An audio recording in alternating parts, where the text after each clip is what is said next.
ৰূপহীহাটৰ শিঙিমাৰী ৰাজনৈতিক হিংসা। দুৰ্বৃত্তই ভাঙি লণ্ডভণ্ড কৰিলে বাহন, আহত দুগৰাকীকৈ মহিলা। গাঁও পঞ্চায়ত গঠনৰ বাবে আহি থকা বাহনত আক্ৰমণ দুৰ্বৃত্তৰ।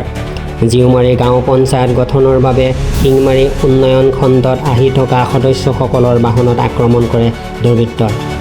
দুৰ্বৃত্তই আক্ৰমণ কৰা আহত দুগৰাকী মহিলাসহ ভাঙি লণ্ডভণ্ড কৰে দুখনকৈ বাহন। দুৰ্বৃত্তই ভাঙি লণ্ডভণ্ড কৰা বাহনৰ নম্বৰ AS01BA1626।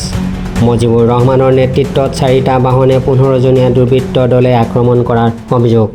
আমাৰ এজিপিৰ আপোনাৰ প্ৰেচিডেণ্ট হ'বৰ কাৰণে আমি 6টা মেম্বাৰ লৈ পেলাই আহি আছিলো।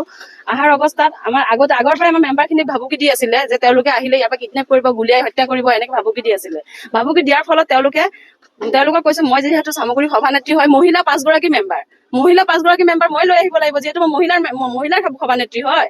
আৰু মই লৈ আহি থকাৰ অৱস্থাত মানে ৰূপহীত তেওঁলোকে আপোনাৰ অৰুণাৰ পৰা ৰূপহীলৈকে হেৰি কৰিছে। পিছত আমি ৰাস্তা চেঞ্জ কৰি পেলাই আমি চামগুৰি হৈ আমি ঘূৰি পেলাই আপোনাৰ অহাৰ লগে বিজেপিৰ অফিচৰ সন্মুখত মজিবুৰৰ গুণ্ডা বাহিনী গোটেইখিনি ল'ৰাকে মই চিনি পাওঁ, যিহেতু আজি 20 বছৰ ধৰি অসম গণ পৰিষদ দলৰ পৰা মই ইয়াতে ৰাজনীতি কৰি আছো।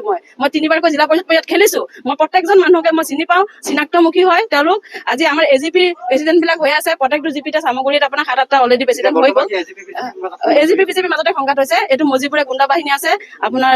আৰু আমাৰ জিউমাৰী জিপিত আমাৰ যিটো এগেইনষ্ট পাৰ্টি 4জনীয়া যিটো আপোনাৰ কংগ্ৰেছী মানুহ, সিহঁতে কিন্তু বিজেপি মানুহ নহয়। বিজেপি মানুহ হলে আমি এৰি দিলোহেঁতেন। কংগ্ৰেছী মানুহক বিজেপি সজাই পেলাই সিহঁতে প্ৰেচিডেণ্ট বিচাৰিছে। মানে আপোনাৰ আৰিফুলে 2 লাখ টকা লৈছে, একবাৰ লৈছে 8 লাখ টকা।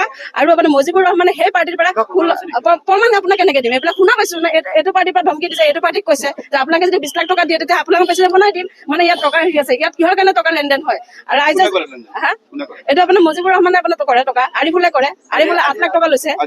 আৰিফুল আপোনাৰ মণ্ডল প্ৰেচিডেণ্ট চামগুৰি সমষ্টিৰ। ইয়াতে দীপলুৰঞ্জন শৰ্মাৰ হাত আছে। যিহেতু দীপলুৰঞ্জন শৰ্মাই জানে আমাৰ ইয়াত 16মহীয়া MLA, তেওঁ আৰু নেক্সট টাইম ইয়াত নেখেলাৰ কাৰণে তেওঁ গুণ্ডা বাহিনীত ইয়াত কালেকশ্যন কৰি আছে। ইয়াত কালেকশ্যন কৰি পেলাই ইয়াতে আপোনাৰ আমাৰ যিখিনি অসম গণ পৰিষদ দলৰ মানুহখিনিক আপোনাৰ হস্তক্ষেপ কৰি আছে। আপোনাৰ অসম গণ পৰিষদ দলৰ মানুহখিনিক আপোনাৰ জোৰ জবস্তি গুণ্ডা বাহিনী দি পেলাই আপোনাক মাৰপিট কৰাই আছে, গাড়ী ঘোঁৰা ভাঙি আছে। চাওক মোৰ ছোৱালীজনীৰ অৱস্থা কি কৰিছে, আইফোনটো লৈ গ'ল, এইটো মোৰ মোবাইলটো ভাঙিলে, মোৰ মিষ্টাৰৰ কলৈ গ'ল আমাৰ এখন মোৰ মিষ্টাৰ মোৰ গাড়ী ভাঙিছে।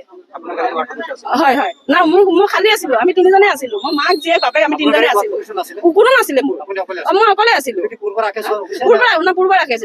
পূৰ্ব ৰাকেশ মানে কি আমাৰ এজিপি মেম্বাৰ সিহঁতে হ'ব নিদিয়ে। ৱাৰ্ড মেম্বাৰৰ গাড়ী পিছত আছিলে, মোৰ গাড়ী আগত আছিলে, মোকে কৰিছে।